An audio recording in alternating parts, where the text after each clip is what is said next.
Mix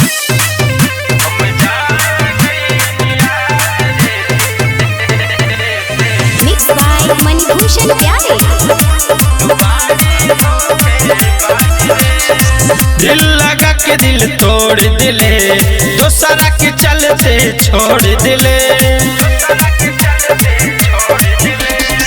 दिल लगा के दिल तोड़ दिले, दोसरा के चलते छोड़ दिले। धोखा देवे के लागे खानदानी, बात तोड़ रिवाज रे।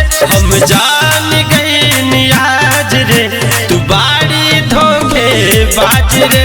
हम जान गए नियाज रे, तू बाड़ी धोखेबाज रे।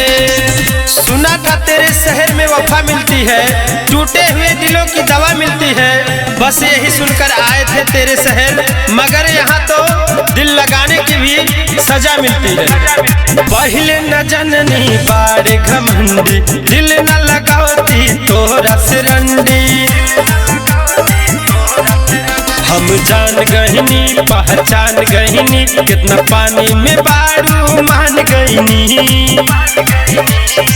मार तू जान से ऐसन तो के कारतानी जाज रे। हम जान गहिनी आज रे, तू बाड़ी धोखेबाज रे। हम जान गहिनी आज रे, तू बाड़ी धोखेबाज रे। जो तीर भी आता है वो खाली नहीं जाता, मायूस मेरे दर से सवाल ही नहीं जाता। अरे कांटे ही किया करते हैं फूलों की हिफाजत, फूलों को बचाने कोई माली नहीं जाता।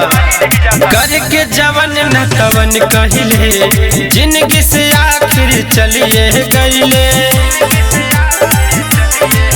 बात कहले रतन सच्चाई बजवन, अब देख के न तोरा कारत मन।